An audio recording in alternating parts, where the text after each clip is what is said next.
తీసుకురండి. మేమందరం ఆత్మతో సత్యముతో యథార్థముగా నేను ఆరాధించడానికి కొరకాయ మీరు మాతో మాట్లాడుతున్నగా మాకు కావలసిన సంపూర్ణమైన స్వేచ్ఛను కూడా కోరుకోండి. నా ప్రభును నా రక్షకుడునైనా యేసుక్రీస్తు ప్రభు వారి యొక్క శక్తిగల ఉన్నత నామమున వందనములు చెల్లించి ప్రార్థిస్తున్నాము తండ్రి, ఆమేన్.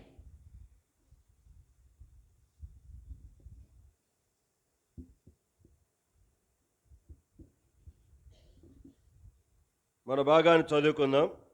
యోహాను సువార్త 4:24 అందరం కలిసి చదువుకుందాం.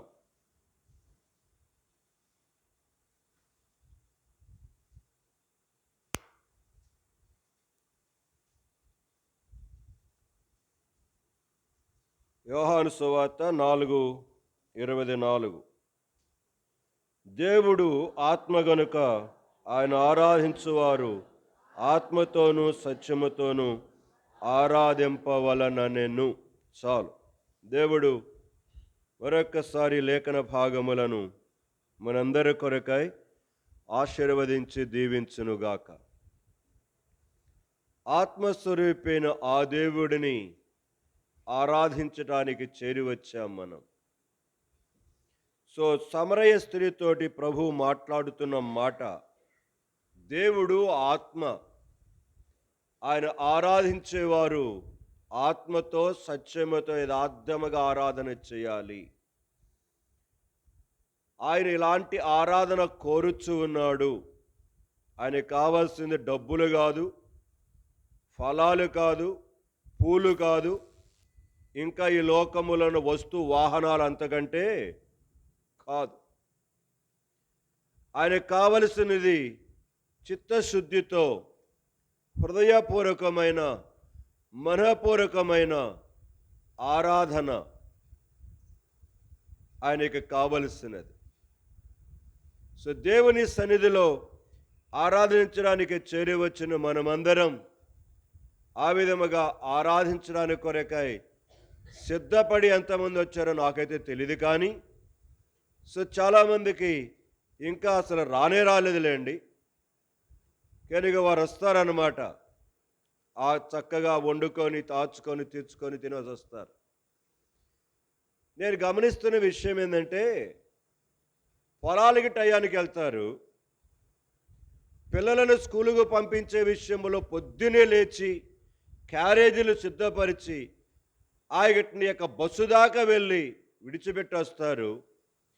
పొద్దున లేచి క్యారేజీలు తీసుకొని స్కూల్ బస్సు దాకా కాలేజీ బస్సు దాకా వెళ్తారు.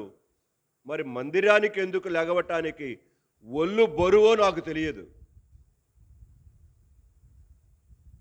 సో ప్రియమైన వాళ్ళ జ్ఞాపకం చేసుకోవాలి, దేవుడిని ప్రేమించటం అంటే దేవుడి కొరకే మనము త్యాగం చేసుకోవటం అని అర్థం. దేవుడిని ప్రేమిస్తున్నామని దానికి రుజువు ఏంటిదంటే అవే మన ప్రాథమికమైన అవసరతల కొరకై, మన అక్కరతల కొరకై మనకు సామర్థ్యములు ఇస్తూ ఉన్నాడు కదా. మరి ఆ సామర్థ్యాన్ని ఇస్తూ ఉన్న దేవుడిని మనం ఏమని సన్మానిస్తున్నాం, మహిమపరుచుచున్నాం, ఆయనని గణపరుస్తున్నాం మన జీవిత యాత్రలో? ఒక్కసారి పరిశీలన చేసుకొని మన జీవితాలను పరిశోధన చేసుకుందాం. రండి, ఎఫెసీ 1:14 చదువుదాం. ఎఫెసీ 1:14 దేవుని మహిమకు కీర్తి కలుగుటకై ఆయన సంపాదించుకొనిన ప్రజలకు విమోచన కలుగు నిమిత్తము ఈ ఆత్మను స్వాస్థ్యమునకు ఆ ప్రారంభం గత రాత్రి దినభాగం ఇది. ఎఫెసీ 1 ఇక్కడ యవనస్తులు కూడిగా అయిపోయిన తర్వాత రూములోకి వెళ్ళి చదువుకుంటూ వచ్చాను ఈ భాగం. అంటున్నాడు, దేవుని మహిమకు కీర్తి కలుగుటకై. ఆ పదాలు గమనించాలి. దేవుని మహిమ, ఆ మహిమకు కీర్తి కలగాలి. రోమీ రాసిన పత్రిక 3:23 ప్రకారం సువార్తలో మనం అందరం చెప్తుంటాం ఆ మాట. ఏ భేదములు లేదు, అందరూ పాపము చేసి దేవుడు అనుగ్రహించు మహిమను, సో పోగొట్టుకున్న ఆ మహిమను, పొందలేకపోతున్న ఆ మహిమను, ఆ మహిమా స్వరూపుడైన ఆ దేవుడే ఈ లోకానికి వచ్చి పోగొట్టుకున్న మనకు ఆ మహిమను తిరిగి ఇచ్చి, నా మహిమకు కీర్తి కలుగజేయండి రా బాబు అంటే మనల గురించి డబ్బాలు చెప్పుకోవడం ఎక్కువైపోయింది. మనల గురించి కీర్తి ఘనత ప్రభావాలు చెప్పుకోవడం ఎక్కువైపోయింది. మన సోకులు ఎక్కువైపోయినాయి, మన అందాలు ఎక్కువైపోయినాయి, మన అలంకరణలు ఎక్కువైపోయినాయి. నేను చూస్తూ ఉంటాను కొంతమందిని, అక్కలను అన్నలను ఆ రోడ్డు మీద పోయేటప్పుడు మందిరంలో కూర్చుంటాను కదా, ఎంత చక్కగా చక్కగా డ్రెస్అప్ అయి వెళ్తున్నారో, ఎక్కడికెక్కడికో ప్రయాణాలకు. ఈ మధ్య ఎలాగైపోయినంటే ఆడాళ్ళు మూసుకుంటున్నారు, జడలేసుకోవట్లా. ఇక్కడ ఏం చేస్తున్నారు, కొప్పులో పెట్టి క్లిప్పెడ్ పెడుతున్నారు, మొత్తం జడంతా ఏం చేస్తున్నారు, దెయ్యాలా తయారవుతున్నారు అన్నమాట. అలాగే ఎవరు అమ్మలే అమ్మాయికి నేర్పిస్తున్నారు, అమ్మలే అమ్మాయికి నేర్పిస్తున్నారు. ప్రియమైన సంఘమా, జ్ఞాపకం చేసుకుందాం, దేవుని మహిమకు కీర్తి కలుగచేసే వారముగా మనం ఉండాలి. దారి కొరకే మనం ఏర్పాటు చేయబడ్డాం, గుర్తుపెట్టుకోండి. 43:7-21 యెషయా గ్రంథం మేము చదవాల్సిన పని లేదు. ఆయన మనల్ని సృష్టించిందే ఆయనకు మహిమ తీసుకురావటానికి, కీర్తి తీసుకురావటానికి, ఘనత తీసుకురావటానికి. యెషయా 43:7-21 కనుక రాసుకొని పెట్టుకోండి. సో ప్రియమైన వలరా మనం సృష్టించింది దాని కొరకు. ఆర్చుకొని తీర్చుకొని వ్యవహారాలు చేసుకొని నీకు ఇష్టం వచ్చినప్పుడు వచ్చి వెళ్ళిపోతే దేవుడిని మహిమపరచటము, ఘనపరచటం ఎట్లవుతుంది అది? లే.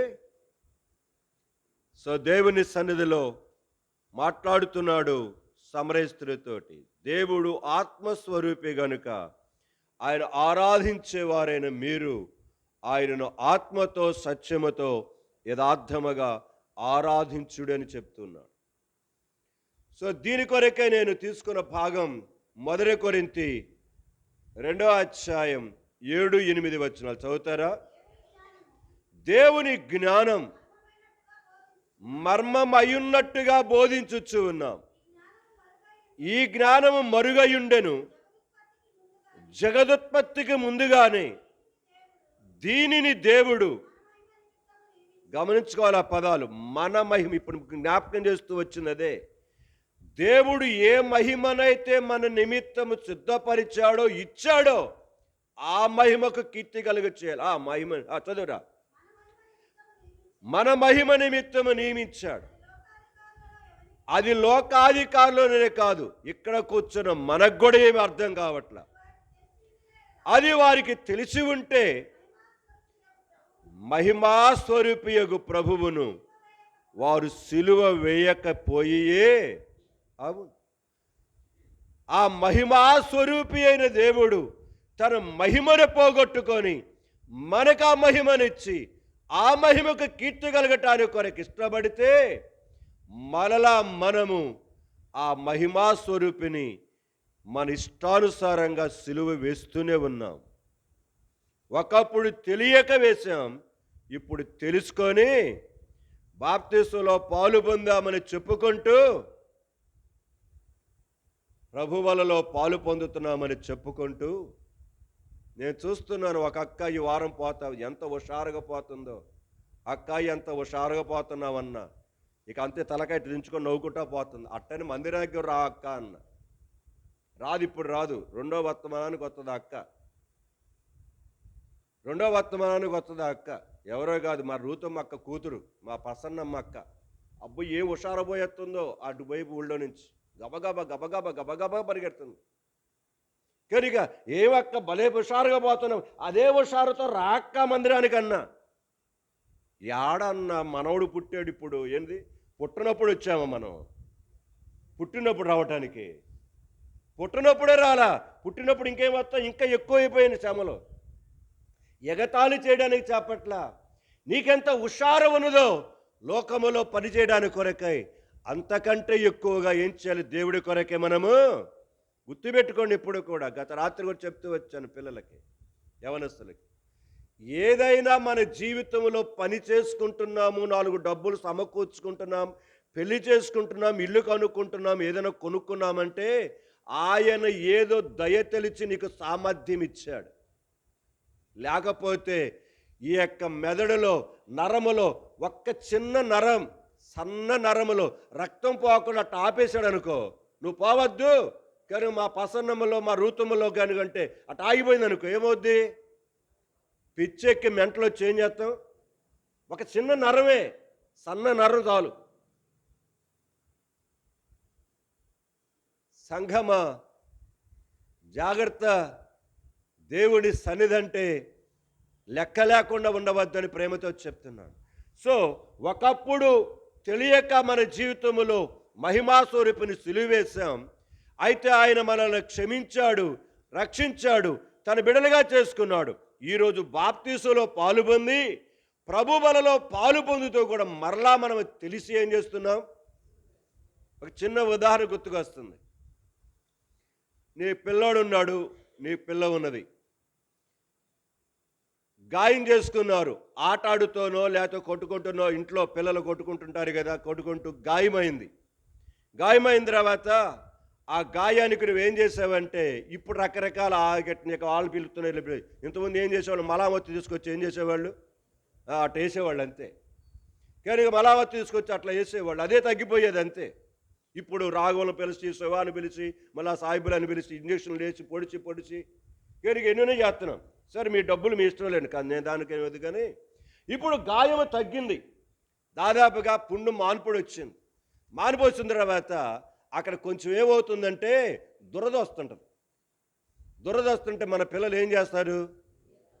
మెల్లింగా అది గీరుతుంటే ఎంత సంబంధం ఉంటుందో, ఆ పుండు దగ్గర మాన దగ్గర గీరుతుంటే ఎట్టుంటుంది? అబ్బా ఎంత బాగుంటుంది, సరదాగా ఉంటుంది అన్నమాట. గీరేకుంది ఏమవుద్ది? అది మళ్ళీ ఏమవుద్ది? వరి ఎదవా అని అంటాం మనం. ఎవరిని? పిల్లల్ని. మరి మనల్ని ఏమనాలి? మనల్ని ఏమనాలి చెప్పండి? పిల్లలు తెలియక చేశారు, మనం ఏం చేస్తున్నాం?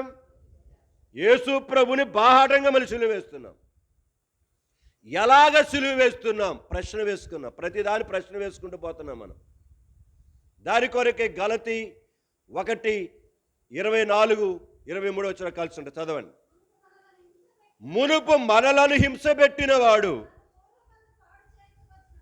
మతమును విని వారు నన్ను బట్టి దేవుడిని ఏం చేశారు? సో మనము ఎలాగున దేవుడిని మరలా సిలువ వేస్తున్నామంటే, రక్షించబడిన మన ద్వారా దేవుడికి మహిమ తెచ్చుకోవాలని. ఇందా చదువుకున్నాం కదా ఎఫెసీ 1:14లో, దేవుని మహిమకు కీర్తి కలగటాని కొరకై మనలను ఏర్పాటు చేసుకుంటే, మనలను బట్టి దేవుని నామానికి కీర్తి కాదు కదా. రోమా 2:25 ప్రకారంగా మనలను బట్టి దేవుని నామానికి దూషణ. అలాగా మనమును సిలువ వేస్తూనే ఉన్నాం.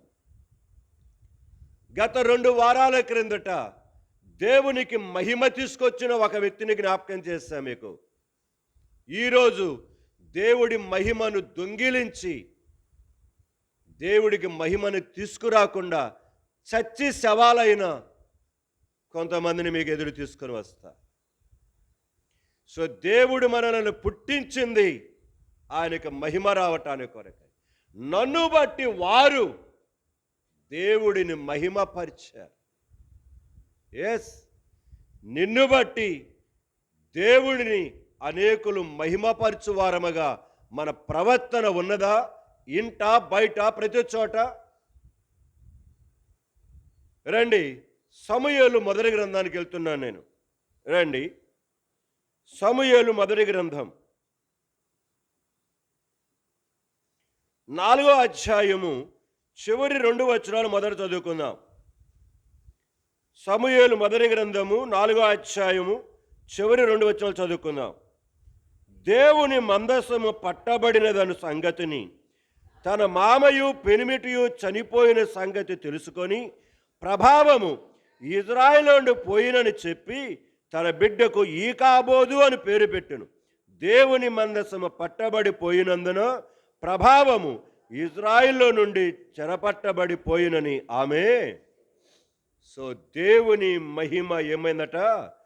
దేవుని ప్రభావము పోయెను అని పుట్టబోయే తనకు పుడుతూ ఉన్న కనింది చచ్చిపోయింది ఆమె.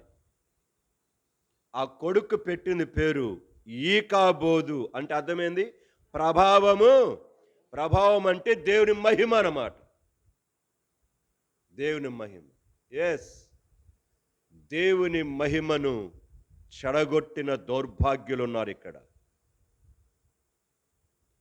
దేవుడిని మహిమపరచడానికి కొరకై దేవుడు వారిని ప్రతిష్ఠించి, దేవుడు ప్రత్యేకపరిచి, నా సొత్తు, నా స్వాస్థ్యము, నా పాలు, నా భాగము మీరే అని సెలవిచ్చిన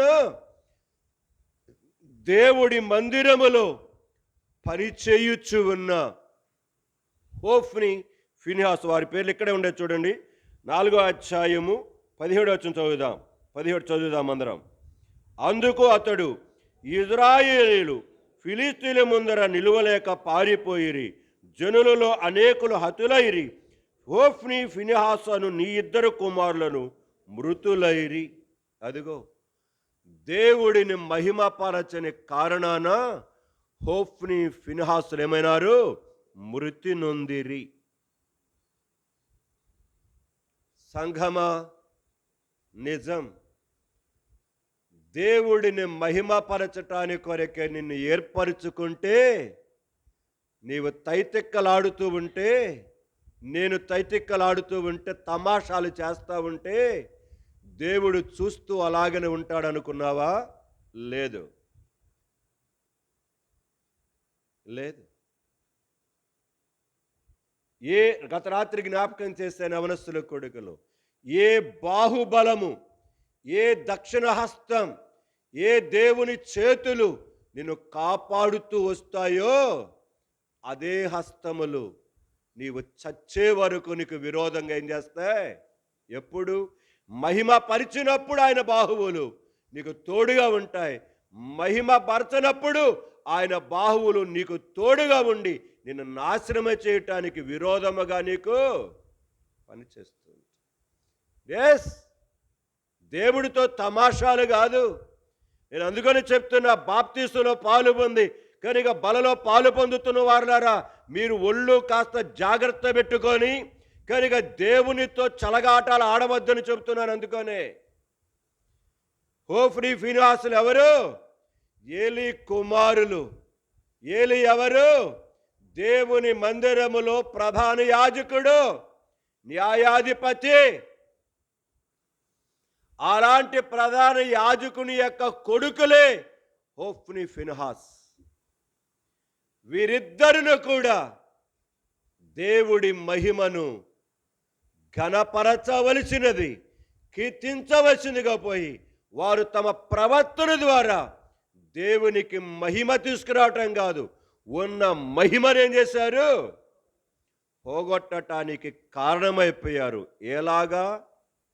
4-5 విషయాలు జ్ఞాపకం చేసి ముగిస్తాను ఇక్కడ నేను. 2వ అధ్యాయం ముందు పెట్టుకోండి. 2వ అధ్యాయం 3వ అధ్యాయంలో 4-5 విషయాలు జ్ఞాపకం చేస్తాను. ఎలాగన దేవుని మహిమను వారు దొంగిలించి దేవుని గణపరచకుండా వారు చచ్చారో చూద్దాం. మొదటిది 2వ అధ్యాయము 12వ వచనం చదువుదాం అందరం. 12వ వచనం. ఏలీ కుమారులు యెహోవాను ఎరుగని వారై మిక్కిలి దుర్మార్గులై ఉండిరి. మొదటిది, ఏలీ కుమారులు యెహోవాను ఎరుగని వారై. అది చాలా బాధాకరమైన మాట.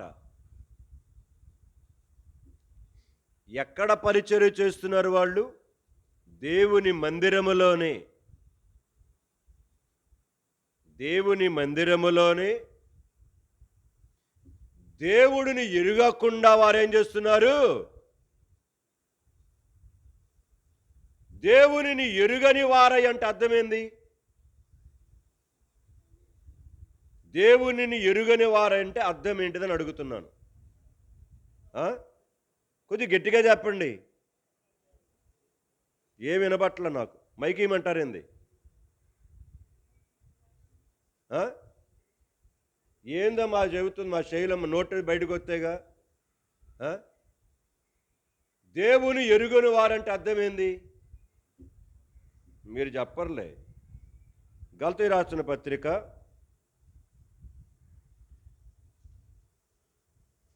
4వ అధ్యాయం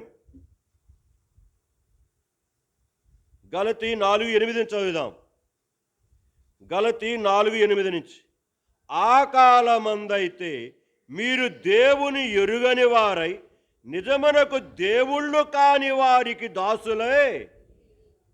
అది దేవుడిని ఎరుగనప్పుడు కనబడేది ప్రతి ఒక్కటి ఏంటిది? అమ్మ దేవుడే, నాన్న దేవుడే, చెట్టు దేవుడే, గోడ దేవుడే, కనుక ఇక కారు దేవుడే, ప్రతిదీ కనబడి తింటే ఏం చేస్తాము? ఇక ఇంతే నమస్కారాలు కొట్టుకోవడం పోవటమే. కనబడిన ప్రతి దానికి మొక్కుకుంటా పోతా ఉంటావు. దేవుడిని ఎరిగితే నమస్కారాలకు దేనికి దాన్ని పడితే దానికి ఇప్పుడు చూడు ఎంత స్పష్టంగా చెప్పాడు. ఆ కాలమందైతే మీరు దేవుని ఎరుగని వారై నిజమునకు దేవుళ్ళు కాని వారికి దాసులైంటారు. కానీ ఇప్పుడు దేవుడు గమనించాలి, ఇప్పుడు మీరు దేవునిని ఎరిగిన వారును మరి విశేషముగా దేవుని చేత ఎరుగబడిన వారునై. ఎంత అద్భుతమైన మాట మాట్లాడాడు. అవును, దేవుడి మందిరమునకు వస్తూనే ఉంటాం మనం, ప్రార్థన చేస్తానే ఉంటాం మనం, ఆరాధన చేస్తూనే ఉంటాం మనం. కానీ దేవుడు ఎవరో మనకి తెలియకుండానే చాలాసార్లు గొడ్డెద్దుపోయి చేలో పడినట్లు మనము చేసుకుంటూ వెళ్ళిపోతూ ఉంటాం. దేవుడు ఎవరో ఎరిగితే మన ఆరాధన, మన ప్రార్థన, మన ప్రవర్తన, మన వైఖరి, మన అలంకరణ, మన నోరు చాలా అదుపులో ఉంటుంది. చాలా అదుపులో ఉంటుంది. దేవుడిని ఎరుగనప్పుడే మనమంతా తైతిక్కలాడుతూ ఉంటాం. ఉదాహరణ చెప్తా మీకు అర్థం కావటానికి. ఇంట్లో అమ్మన్న లేకపోతే నానన్న పిల్లలకి ఎవరో ఒకరు భయం ఉంటుంది. ఉంటుందా ఉండదా? ఉంటుంది. ఇప్పుడు కరిగా ఒక తల్లి ఒకసారి చెప్తూ ఉంది, హాస్టల్కు వదిలిపెడతానికి అమ్మా నాన్న ఇద్దరు వెళ్ళారంట. అమ్మా నాన్న వెళ్ళారు. అమ్మా నాన్న వెళ్తే కనుక ఇప్పుడు అమ్మా నాన్న వెళ్ళిన తర్వాత ఆ అమ్మాయి ఏదో కావాలంటే నాన్నగారంట బయటికి వెళ్ళాడంట. బయటికి వెళితే మళ్ళీ ఒక 10 నిమిషాలు వచ్చే లోపల అమ్మనంట కూతురంట తైతిక్కలాడిచ్చిందంట. అంటే అర్థమైంది? ఎవరో కాదు, మరి యాకోబు రూతు కూతురు చెప్పి సంగతి మా రూతమ్మ చెప్పింది నాకు. అంటే యాకోబు అంటే మా అక్క చిన్న అక్కకి ఏముంది? భయము. యాకోబు వాళ్ళ అమ్మ అంటే భయము లేదని అర్థం. ఇప్పుడు వాళ్ళ నాన్నుంటే ఎలాగుంది? మామూలు వాళ్ళ నాన్న అట్ట పోవటంతో ఏం చెప్పింది? వాళ్ళ నాన్న పోవటంతో తైతిక్కలాడిచ్చిందంట మా రూతమ్మని ఆ 10 నిమిషాల్లోనే. అవును, నేను ఉదాహరణ చెప్తుంది కరెక్ట్, ఇది వాస్తవం. కనుక దేవుడు ఎవరో ఎరిగి ఉంటే మనం కూడా ఏం చేస్తాం? యాకోబు కొడతాడో లేకపోతే తిడతాడో మనకు తెలియదు. వాళ్ళ నానుంటే ఎలాగుందో చుప్ చాప్. మనం కూడా అట్టని ఒళ్ళు దగ్గర పెట్టుకొని ప్రవర్తిస్తాం. దేవుని ఎరుగకపోతేనే ఇష్టానుసారంగా మనం ప్రవర్తిస్తూ ఉంటాం. అవును ప్రియమైన సంఘమా, దేవుని ఎరుగని వాడు ఎలాంటి కార్యములు చేస్తాడో పరిశుద్ధ గ్రంథంలో ఉన్నాయి, ధ్యానం చేసుకుని. ఇప్పుడు మన భాగం అది కాదు. సో దేవుడిని మహిమపరచలేకపోవటానికి కారణం వారు మొదటిదిగా ఎవరట? వారు దేవుడిని ఆరాధన చేస్తున్నారు, అర్చనాచారాధులు చేస్తున్నారు, భజనలు చేస్తున్నారు, యాగాలు చేస్తున్నారు, అన్ని అర్పణలు అర్పిస్తున్నారు. కానీ ఎవరో ఆ దేవుడు ఎరుగకుండానే అన్నీ చేసేస్తూ వెళ్తున్నారు. ఇది మొదటి వారి యొక్క లక్షణం. రెండవది చాలా భాగాలు ఉన్నాయి, కానీ నేను అవన్నీ మేము చూడట్లేదు. రండి, వచనం 2వ అధ్యాయము 25వ వచనం చదువుకుందాం. 25వ వచనం. నరునికి నరుడు తప్పు చేసిన ఎడల దేవుడు విమర్శ చేయును గాని, ఎవరైనా యెహోవా విషయములో పాపము చేసిన ఎడల వాని కొరకు ఎవడు విజ్ఞాపనము చేయును అనెను. తండ్రి కొడుకులకు చెబుతున్నాడు ఇక్కడ. అయితే యెహోవా వారిని చంపదలచిన గనుక వారు తమ తండ్రి యొక్క మొరను, ఇక్కడ రెండో భాగం నేను తీసుకున్నాను. మొదటిది దేవునిని ఎరుగని వారు, రెండవది తండ్రి చెబుతూ ఉన్నా తండ్రి మాట కూడా వినని లెక్క చెయ్యని కొడుకులిద్దరు. అక్కడ రాయబడిన పదం గమనించాలి. కనుక వారు తండ్రి యొక్క మొరను వినకపోయిరి. రే ముసలాడని పడుకోరా, నువ్వు పడుకోరా, నీకెందుకు? నీకు అసలు కళ్ళు కరిగి కనబట్టలేదు కదా, నువ్వేది పెద్ద అరుతున్నావు, మేము బాగానే ఉన్నావులే, ఇక్కడ చేస్తున్నావులే అని అరిచి కేకలేస్తుంటారు కూడా వాళ్ళ నాన్న మీద. ప్రియమైన సంఘమా, దేవుడిని ఎరుగకుండానే దేవుడి మందిరానికి వచ్చి ఆరాధనలు ప్రార్థన చేసి అర్పణలు చర్పిస్తూ వెళ్ళిపోతున్నాం. రెండవది, మన జీవితంలో మన పరలోకపు తండ్రి యొక్క మొరను మనం ఏం చేయలేకపోతున్నాం. గలతీ 4వ అధ్యాయం. తండ్రి అంటే ఎవరు? గలతీ 4:4 చదువుకుందాం అందరం. 3, 4, 5 కలిసి ఉంటాయి. అయితే కాలము పరిపూర్ణమైనప్పుడు దేవుడు తన కుమారుని పంపెను. ఆయన స్త్రీ యందు పుట్టి మనము దత్తపుత్రత్వము కావాలనని ధర్మశాస్త్రమునకు లోబడిన వారిని విమోచించుటకై ధర్మశాస్త్రమునకు లోబడవారాయను. మరియు మీరు కుమారులై ఉన్నందున నాయన తండ్రి అని మొర్రపెట్టు తన కుమారుని ఆత్మ దేవుడు మన హృదయంలోనికి, నా తండ్రి అని ఒక పుస్తకానికి టైటిల్ ఉంటుంది. ఆమె పాకిస్తాన్ దేశంలో ఒక మంత్రి యొక్క భార్య. ఆమె ఎలాగ రక్షించబడిందో దాంట్లో సాక్ష్యం ఉంటుంది. కనుక కన్ను వరకే ఆ పైన కరెక్ట్ యొక్క అట్ట మీద ఉంటుంది అన్నమాట.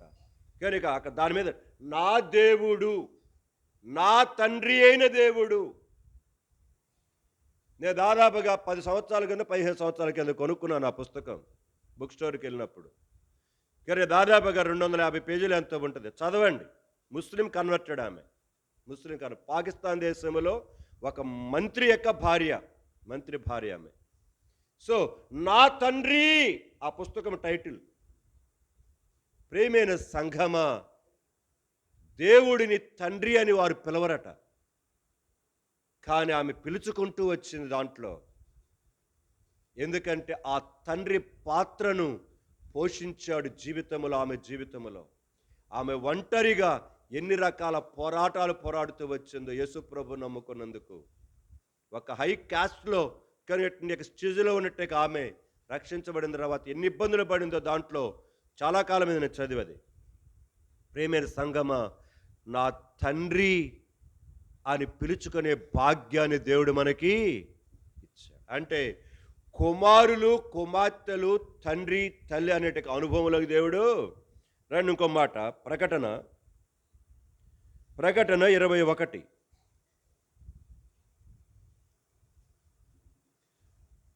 ప్రకటన 21 3వ వచనం చదువుకుందాం. అప్పుడు ఇదిగో దేవుని నివాసము మనుషులతో కూడా ఉన్నది, ఆయన వారితో కాపురముండును, వారు ఆయన ప్రజలయుందురు, దేవుడు తానే వారి దేవుడయుండి వారికి. సో మనం ఆయనకి ఎవరమట? ప్రజలం, ఆయన బిడ్డలం. యోహాను 1:12 ప్రకారముగా ఆయన కుమారులమై ఉన్నాం, కుమార్తెలమై ఉన్నాం. అయితే మొదటిది, దేవుడిని ఎరుగక వారు దేవుడిని మహిమపరచలేకపోతూ వచ్చారు. రెండవది, తమ తండ్రి అయిన దేవుని యొక్క మొరను కూడా వారు ఏం చేయలేదు, వినకుండా వారి హృదయములను, వారి చెవులను గురువిందము వలె చేసుకున్నారు, కఠినము చేసుకున్నారు, పాషాణమైపోతూ వచ్చారు. 6వ అధ్యాయం అపోస్తుల కార్యముల గ్రంథం, అపోస్తుల కార్యముల గ్రంథము 6వ అధ్యాయం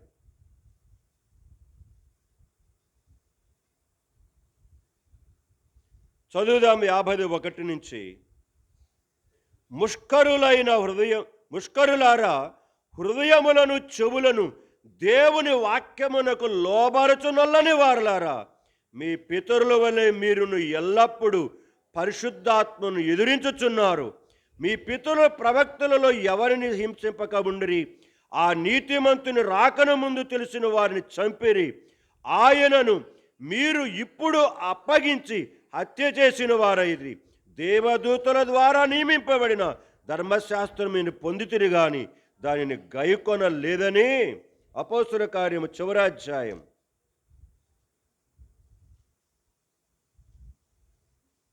చివరి అధ్యాయం 26, 27 చదువుదాం. మీరు వినుట మట్టుకు విందురు గాని గ్రహింపనే గ్రహింపరు, చూచుట మట్టుకు చూతురు గాని కానరని ఈ ప్రజలకు వద్దకు వెళ్ళి చెప్పము.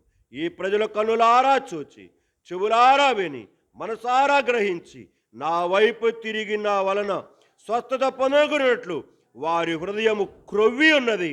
వారి చెవులతో మందముగా విని కన్నులు మూసుకొనే. చాలు, ఈ 2 తలంపుతో ముగిచ్చేస్తున్నాను.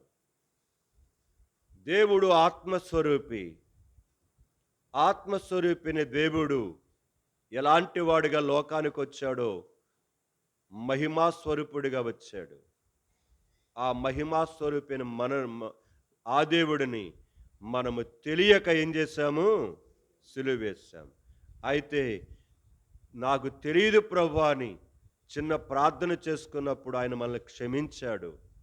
సమస్త దుర్నీతి నుండి కడిగి పవిత్రపరిచాడు. రక్షించి దేవుని సంఘములో చేర్చుకున్నాడు. బాప్తిస్మములో ఐక్యపరిచాడు. అయితే ఈరోజు తెలిసి మరలా హెబ్రీ 6:5 ప్రకారముగా మరలా ఆయనను సిలువ వేస్తున్నాం. ఎలాగున మన ద్వారా దేవుడికి మహిమ రావాల్సి ఉంటే మన ద్వారా మహిమ రాకుండా ఉంటున్నది. కారణం, మొదటిది దేవుడిని ఎరిగి ఉన్నామని చెప్పుకుంటూ ఎరగకుండానే ఎన్నెన్నో చేసుకుంటూ పోతూ మన జీవితాలు దేవుడి నామానికి దూషణ పాలవటానికి కారణమైపోతున్నాయి. రెండవది, దేవుడు మనకు తండ్రిగా చేయబడితే ఆయన బిడ్డలముగా చేయబడిన మనం ఆ తండ్రి మొరను మనము వినకుండా గురువిందము వలె కఠినం చేసుకుంటూ దేవునికి బాధ కలుగ చేస్తూ ఆయన మహిమను దొంగిలిస్తూ మన జీవితములో మనమును ఫోఫ్ని ఫినిహాసులకు వలె చావవలసిన మనలను ఇంకా ఈ 10వ తారీఖు వరకు, ఈ ఆగస్టు మాసం 2025 సంవత్సరం వరకు కాపాడిన దేవుని మహిమను బట్టి దేవుని స్తుతించి ఆరాధించడం కొరకై ఆ పరిశుద్ధుడైన దేవుడు నీకు నాకు సహాయము చేయునుగాక.